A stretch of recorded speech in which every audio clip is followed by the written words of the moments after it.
2 দিনের ব্যবধানে দিল্লিতে বৈঠক করলেন ভারত ও বাংলাদেশের জাতীয় নিরাপত্তা উপদেষ্টা অজিত দোভাল ও ড খলিলুর রহমান। 19 নভেম্বর তারা একান্ত বৈঠকে মিলিত হন এবং পরদিন দুজনেই অংশ নেন কলম্বো সিকিউরিটি কনক্লেভের মঞ্চে।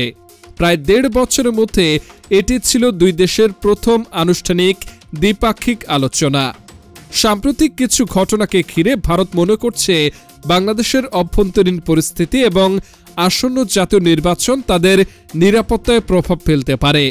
একই সময়ে সাবেক প্রধানমন্ত্রী শেখ হাসিনাকে ঘিরে সৃষ্ট অস্বস্তিও আলোচনায় স্থান পায়।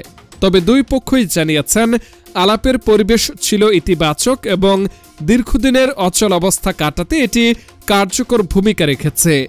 ভারত জানায় নির্বাচিত ঢাকার সরকারের সঙ্গেই পূর্ণাঙ্গ এনগেজমেন্ট সম্ভব, এ অবস্থান তারা স্পষ্ট করেছে। অন্যদিকে বাংলাদেশ জানিয়েছে পাকিস্তানের সঙ্গে সম্পর্ক বাড়লেও ভারতের স্বার্থের বিরুদ্ধে কোনো পদক্ষেপ নেবে না তারা। এ দ্বিপাক্ষিক আলোচনায় নির্বাচন নিয়েও আলোচনা হয়।